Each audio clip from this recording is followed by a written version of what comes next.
And welcome. All right, let's just do this. Good morning, good afternoon, good evening, wherever you happen to be on the planet right now.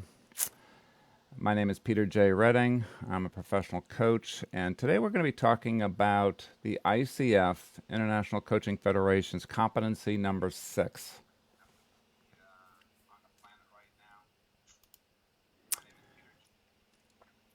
So let me get this. There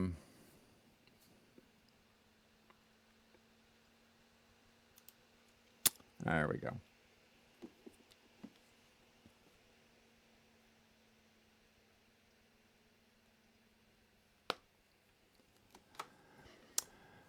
So we've been talking about competencies 1 and 2, 3, 4, and 5 in the last few weeks.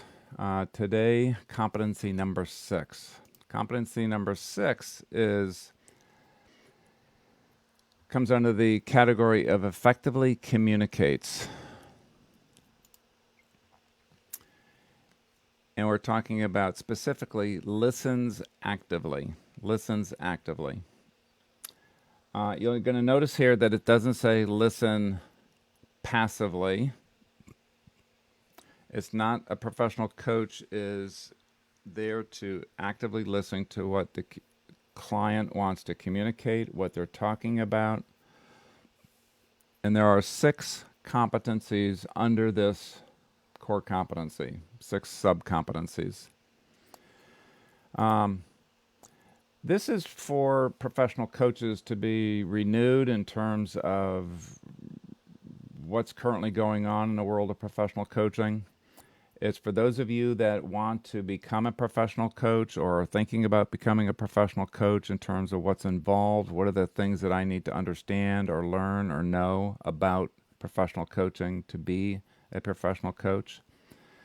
And it's also designed for those of you that are curious about what professional coaching is in terms of being able to utilize this as a methodology, a process, a means of development for your key people. And let me getting some feedback here. Just 1 second.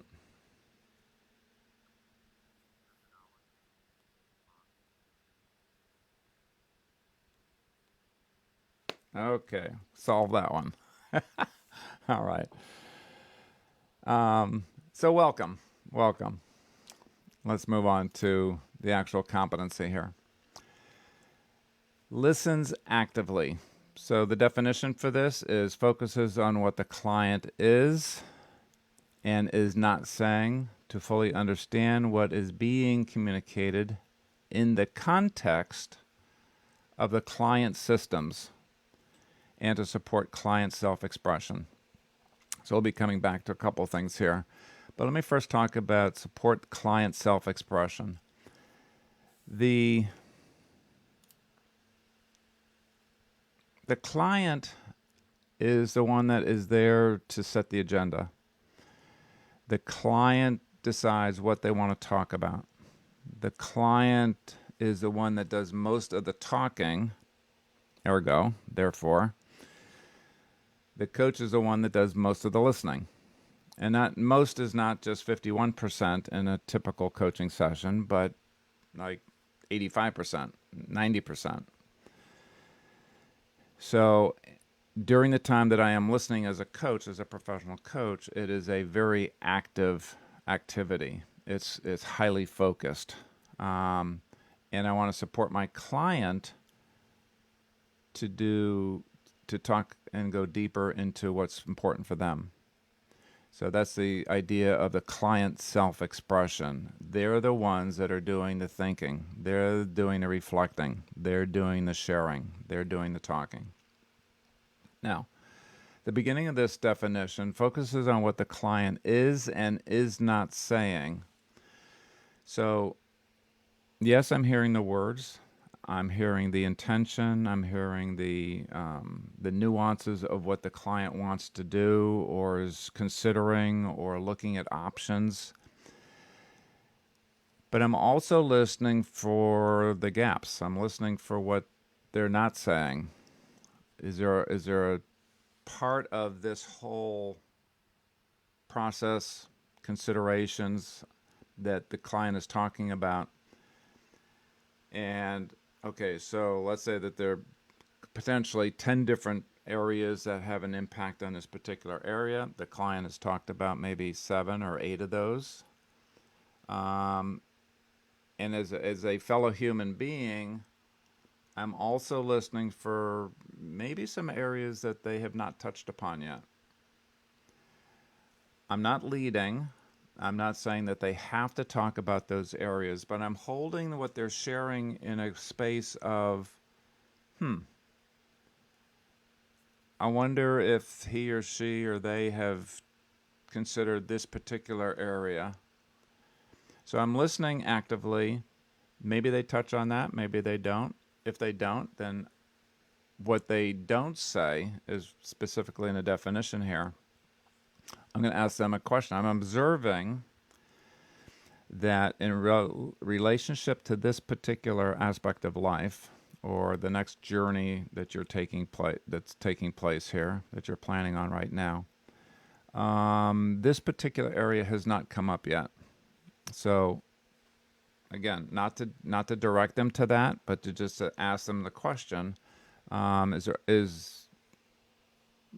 what, if anything, in that particular area have you considered relative to your topic today? That's all. If they say, yeah, no, I've thought about that, that's all, that's settled, nothing there to talk about, great. What's next? That's all. Now, the middle part of the definition: fully understand what is being communicated in the context of the client's systems. Every single client is in multiple systems all the time. They're in a family system. They're in an organizational system. They're in a generational system. They're in a cultural system. They may be in a some form of spiritual practice system. So the significance of this is, if you can imagine 5 different clients say the exact same words, you're going to have 5 people that mean 5 different things or have 5 different impacts on their overall life because they're in different systems. Right? The brilliance of this one is that to understand the client up front before the, if you will, the ongoing weekly or bi-weekly coaching sessions take place is really, really important. In the 25 years I've been training coaches, I often get a pushback from executives that say, oh, no, we don't have time to do 2 hours foundation session. We just want to get right into the, just roll up my sleeves and get right into it. That's a coach, because they come out of that system, that corporate culture system. And I keep saying, the client will get more out of this coaching engagement by having you, if you will, almost insist to do a foundation session so that you can get at what's in this very competency. What are they trying to communicate in the context of the client systems? Do you actually know what those are? Do you know the impact of those? Do you know the borders of those things? Do you know anything about what's going on for the client as it relates to their unique set of systems? Can't emphasize that one enough. The foundation session that we teach at Coach for Life is like basically a 2-hour session, but that can reach to 2.5, 3 hours even, so that I get to know my client really, really well. And when I'm listening, I can hear it within the context of their life. All right, enough said on that. Let's move on.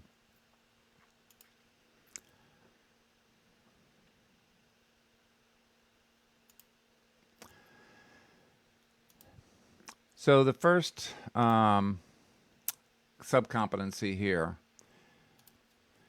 considers the client's context. We've been talking about that.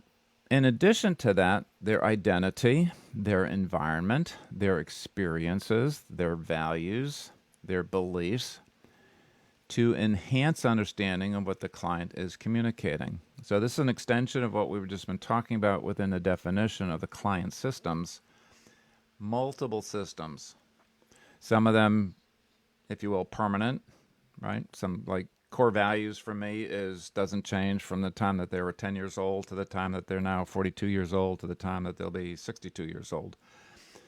But there's several other parts of that system that will change. The context, if they are in a corporate setting or an NGO, nonprofit sector, or retired, that will shift based on stage of life and stage of work. Their identity can shift because there's some things about identity that are, if you will, from a condition standpoint or a programming standpoint of just being in that part of society. Some of the identity is a core identity that we like to get to initially to support that. What's the true north inside there?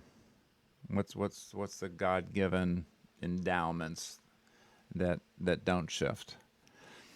Your perception of those, your awareness of those might shift over a period of time, but they fundamentally are rock solid. They're the true north within every human being. Again, understanding all of that is really important to whatever conversation that the client brings to the coaching, whether it's personal, whether it's professional, whether it's developmental, whether it's about their kids, whether it's about their own health, whether it's about their parents, doesn't matter. The overall understanding of their life and where they're at with all these various components, highly, highly important to really hear, not just hear, but to understand. Yeah. Let's move on to number 2.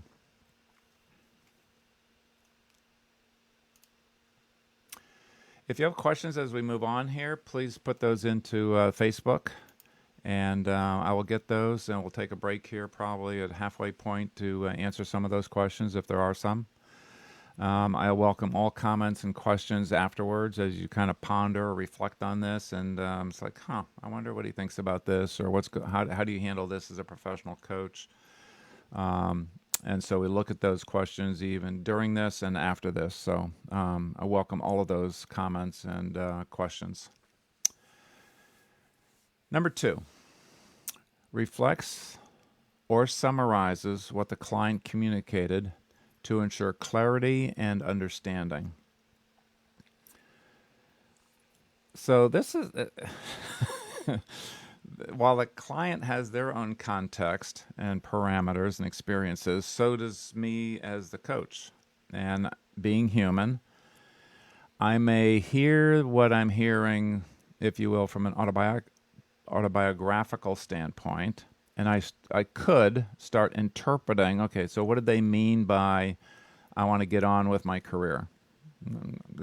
If I said that to a class of 25 people and said, okay, so what do you mean by getting on with your career? There could be 10, 15, 20, 24, 25 different interpretations of that. So this is a competency that says reflects or summarizes what the client communicated to ensure that I am understanding and it's clear to me as the coach in terms of what the client meant by that. Because what I mean by that, who cares? It's basically irrelevant. So there are times during the conversation, during the dialogue, that I want to come in and make sure that I'm still on the same page. Am I aligned with what the client is going into, exploring, discovering, questioning, or not? Have I drifted off in terms of my own thoughts about this particular topic as it relates to me? the more masterful a coach you are, the more professional you are, and more practice you are as a coach, you will be less and less attached to what you think about it and more in tune with what they are talking about. And it's important from a listening standpoint to, again, reflect that back to the client. When we get into the PCC markers, which are the behavioral portions of each of these competencies at a fairly significantly level of proficiency as a professional coach. PCC means professional certified coach. So there are markers, behaviors that an assessor would listen to a coaching session actual coaching session,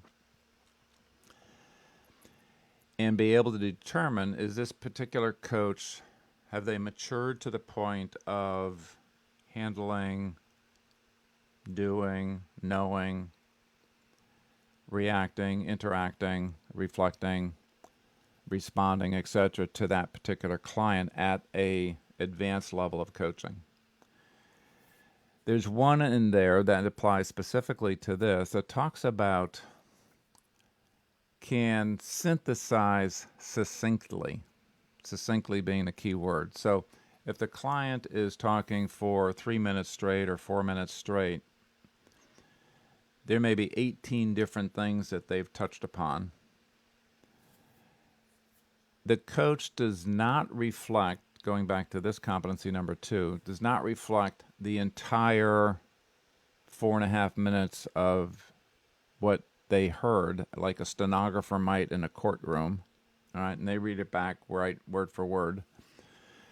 What the coach has to do is synthesize that and bring it back succinctly. So, for example, I'll give you an example. Let's say that the individual coach the client has talked about, again, 18 different things that are going on in their life. The more advanced professional coach is going to be able to synthesize that and say, wow, there's a lot going on here. So can you help me understand what part of this do you want to focus on in our next 25 minutes together or our next 45 minutes together? Again, to make sure the client chooses, it's their choice. Have them do the work in figuring it out. Don't jump in and say, okay, so out of all those 18 things, it's obvious that you need to talk about number 1 because I think that was the one that kind of the rest of all these things are built upon. That's me as a coach taking over and doing the work. It's not my job. So I'm going to say back to them, again, succinctly, or there were like 3 different groupings that, kind of sorted out in my mind as I was listening to it. There's like 3 different areas that you just shared with me. One sort of kind of bottom line family. The second one, bottom line, is your relationship with your boss or your team. And number 3 is your health and welfare. Okay. And I may have got that wrong, or that may be too simplified, but what do you want to talk about? What's important for you to sort out today? So that's the idea of reflecting and summarizing, to make sure that I'm on the same page as my client. Okay. Let's move on to number 3. Recognizes and inquires when there is more to what the client is communicating. Recognizes and inquires when there is more to what the client is communicating. You notice it says recognizes and inquires. Recognizes is paying attention, observing, hearing, sinking in to what the client is saying. And I recognize that, but typically a statement.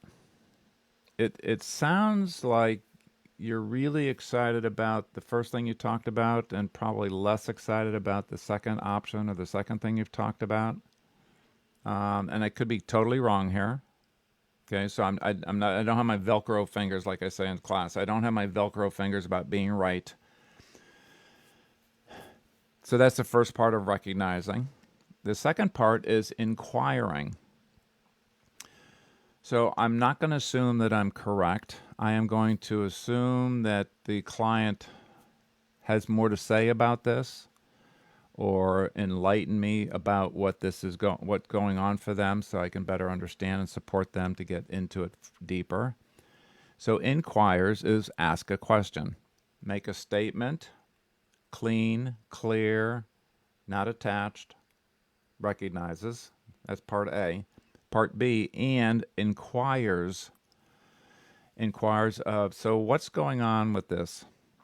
What, if anything, is important to this? What part of this do you want to further get into? What's underneath all of this for you? What's going on inside of you? Are all kinds of open-ended questions that, again, are not assuming that even my observation was correct, frankly, but invites the client to speak, invites the client to go deeper into what they're talking about. So recognizes and inquires, my job as a coach, when there is more to what the client is communicating. Now, there may be more, there may not be more. But if there's a question in my mind that, he is scratching on the surface of this one, again, I'm going to hold the curiosity as a professional coach. And how do you want to deal with this? What other aspects are relevant or germane to this particular topic for you? Yeah. Recognize and inquires. All right, very good. Let me see if there's any questions and see if anything's going on. Not seeing any questions coming through so far, so that's good. We're going to go on to number 4.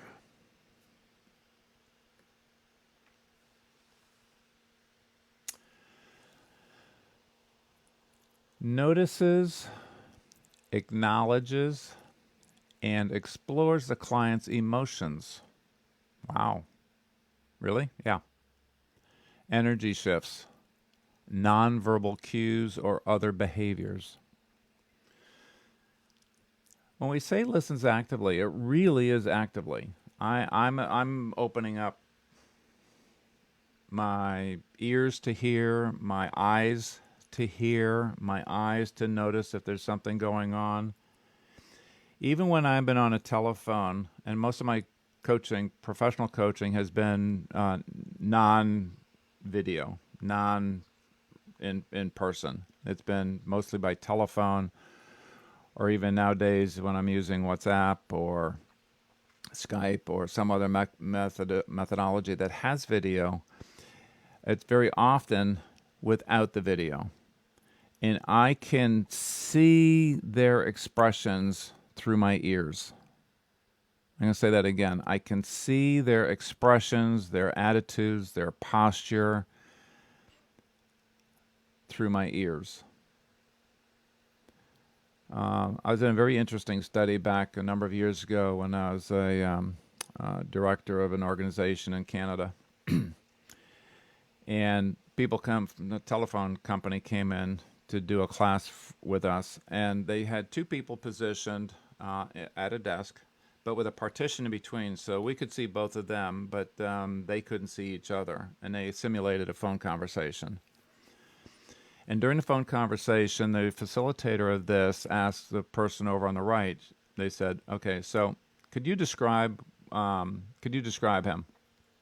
What posture is he in right now? And the person on the right would say, I don't hear it, but I sense that he's distracted with something at his desk or wherever he's talking from. Sure enough, you look over the fellow on the left, and he was taking his pencil and bouncing it against the desk or something with the eraser, and so you couldn't hear it. It was imperceptible. But the person that was strictly on the phone sensed that.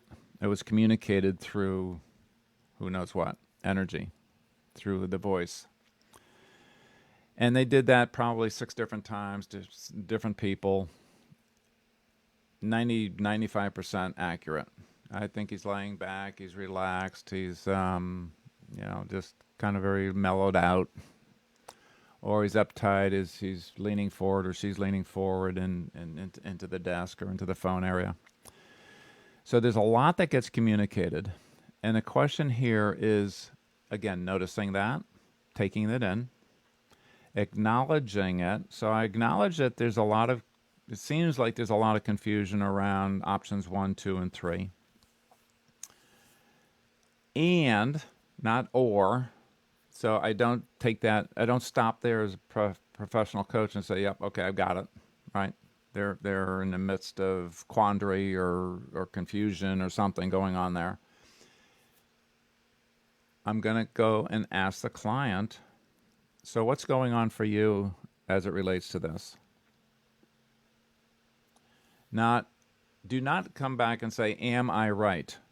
Because that is both directive and authoritative and closed end. Am I right? There's only 2 answers to that, yes or no. So stay away from that at all costs. It's frankly not very helpful as a professional coach. So start with a what. So what, if anything, is going on for you as it relates to these 3 areas? What's going down deeper inside of you is a great question, because it often gets to their feelings, their emotions. I'm really uptight about this. It's a crucial step in my career and my family, and I don't want to screw it up. Wow, I hear that. So,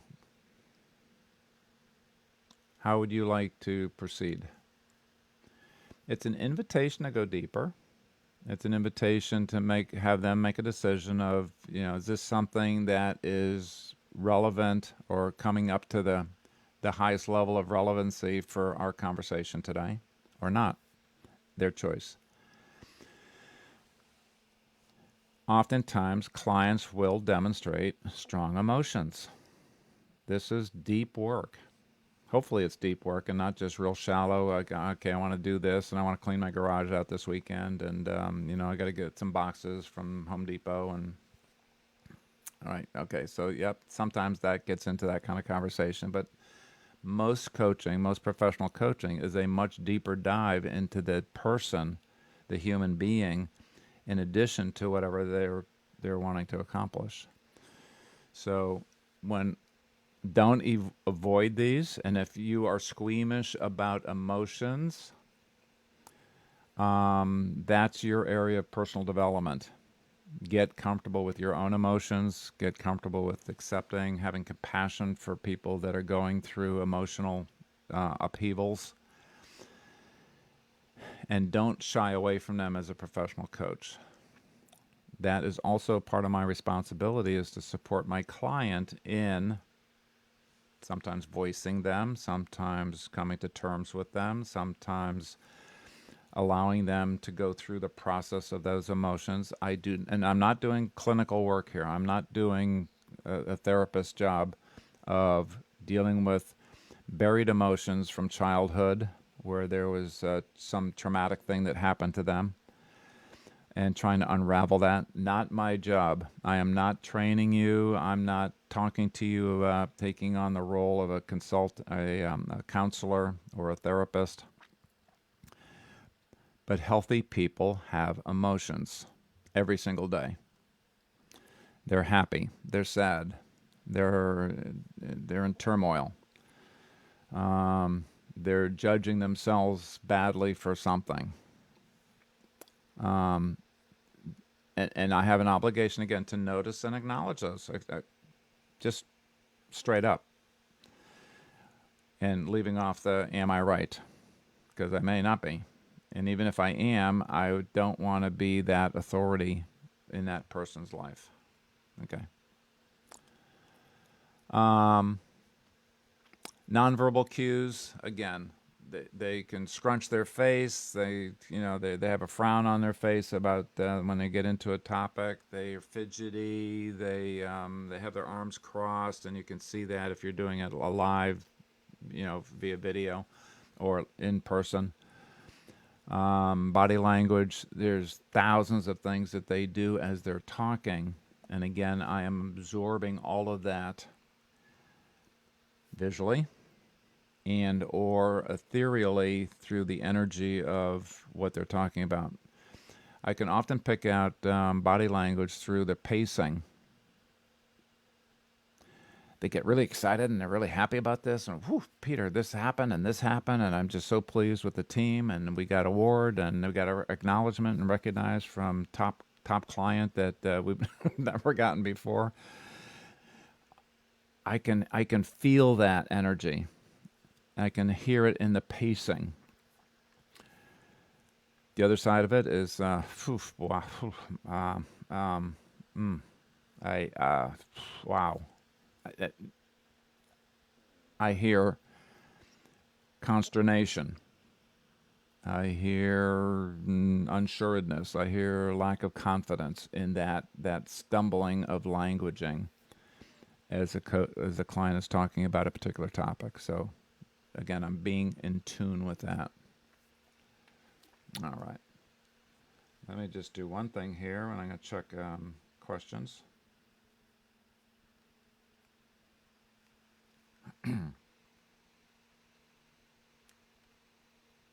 Or not, as the case may be. All right. Let's move on to number 5. Number 5, again, still listens actively, integrates the client's words, tone of voice, body language to determine the full meaning of what is being communicated. Okay, so we've touched on this in the last 2. This is very specific in terms of tuning into, the top level is their words that they're using. Second level is tone of voice, body language. What's the overall client's condition? What's going on within them? What's going through their mind? What's going through their conscious mind?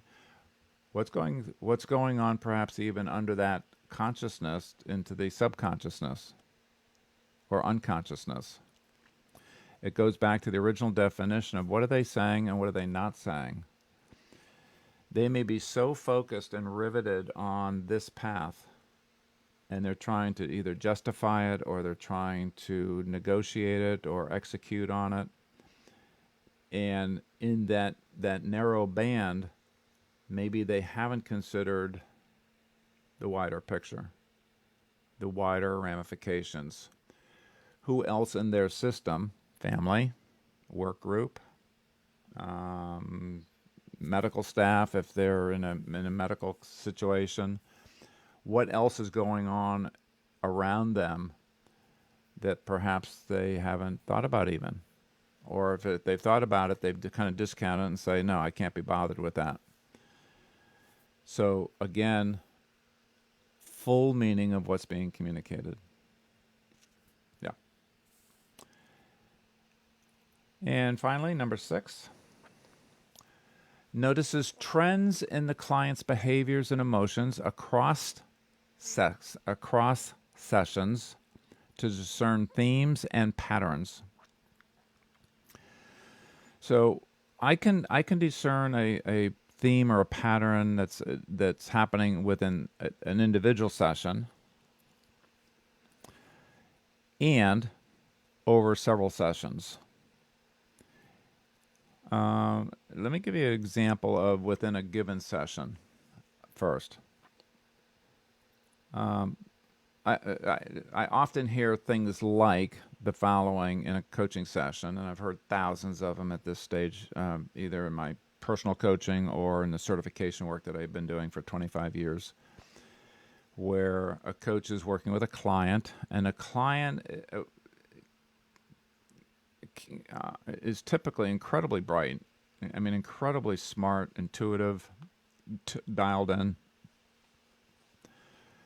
And so they'll come up with a solution or an option that they, at least, from an outside observer, is going, wow, that sounds like a pretty good deal or a pretty good strategy. But then the client at the end of that statement says, yeah, okay, so there's probably three strategies here, 1, 2, and 3. Um, but I really don't know which one is best for me. And they'll say something else later, and they'll talk about an insightful piece, and again at the end they'll say, yeah, but I really don't know. And they repeat that pattern that starts developing that I pick up on as again an outside observer is they lack the confidence to claim sometimes their brilliance, sometimes the strategy that would work best for them. And so in those cases, they kind of acquiesce to the coach and say, well, what do you think would be the best one? Again, not my job. It's not my job to pick out, yep, and be the evaluator and say, yeah, strategy 2 would be the best one, I think, for you. If I do that, then I've just left the role of professional coach and became the subject matter expert, the mom, the boss, the mentor, some other role, but I'm not playing the role that I'm being paid for as a professional coach. And so the pattern in that particular session is fairly easy to pick up, because if you hear it 15 times in a matter of 35 minutes, then it's like, wow, there's something deeper going on here in terms of that individual's ability or willingness to claim their power, perhaps. And I would ask, so the question I would ask in that situation is, one of the observations I'm hearing here, Tom, I'll use Tom as the client's name here, Tom, almost at the end of each statement that you make or revelation that you're exploring, you say something the like, for example, but I really don't know, or an iteration of I really don't know. So what's going on with you when you hear that back, if anything? I didn't say, am I right? I didn't say it in a yes or no. If I said a yes or no, I said, do you realize you're doing that? No. Yes. End of conversation on the other side of the phone. By asking a what question or a how question, so how does that continue to serve you, if it does at all? And that's an open-ended question. Or what's going on for you when you say, but I really don't know? Let them think about it. There may be silence for half a minute. Some patterns are so ingrained and they haven't been coached before or had this kind of listening and reflection back by a professional. It may come as news for them. So let them reflect on it. They can come back and say, no, I don't really get that. I'm a very confident person, Peter. Okay. So where would you like to take it from here? I am not going to beat the drum and make sure that they get it in this moment, because I've heard it 35 times and I want to make sure that they get it so they can change it and become more confident. That's not my job. My job is to be curious. My job is to listen intently and deeply. My job is to ask them questions if they want to go and explore this more deeply. It's not to drag them through the knothole or the keyhole to make sure that they see the light in this session. Not my job. Now, more specifically, if we go back to number 6, it says across sessions. So this is a much more subtle. If, for example, I'll give an example of what this represents or could show up as. I started off with a coaching client, let's say 7 months ago. And the first 3 or 4 months, they are gung ho. They're excited. They're enthusiastic. They're, let me at it. Let me at it. Basically, put me back in the game. But in the last three sessions, excuse me, in the last three sessions, they become lethargic. They become lackadaisical. Again, not my judgments. It's just I'm making observations of their energy. And their energy is kind of waned. Or at least it seems like it to me. So I'm going to ask them, one of my observations, Tom, I'll use Tom again, is that you started off very enthusiastic and excited, high energy in the first several sessions that we had in the first 3 or 4 months. It seems like the last couple of months, when you come to our sessions, there's a sense of being exhausted or tired or spent or burned out. I'm not. I frankly don't know what's going on. So what's happening for you, if anything? Again, and I back away from being right or being the authority or being, directive here, and allow Tom to think and have that reflected back.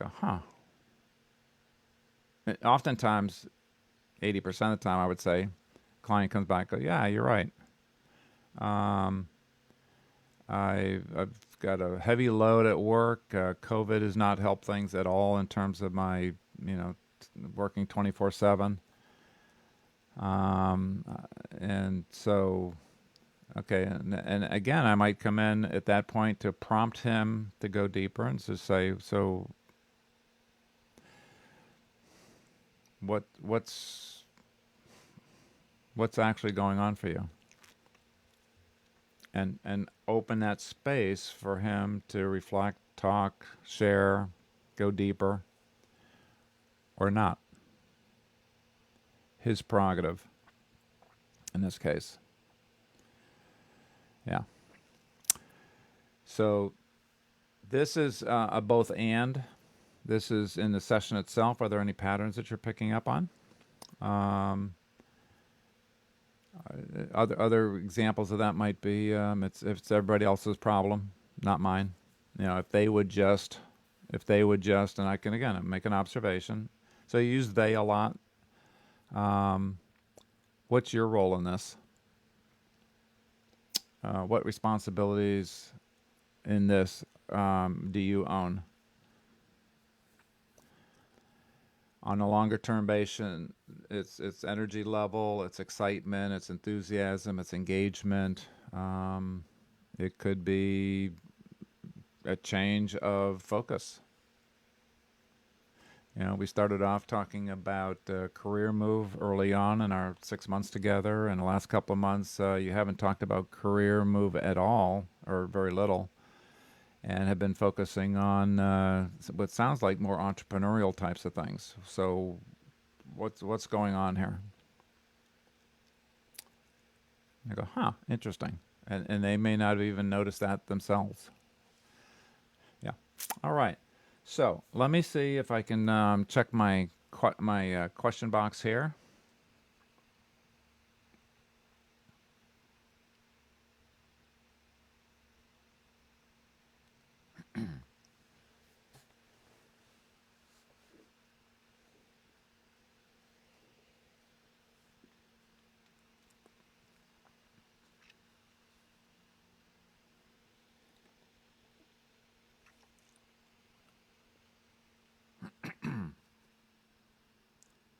And I'm not seeing anything here, so we'll bring it to a close here.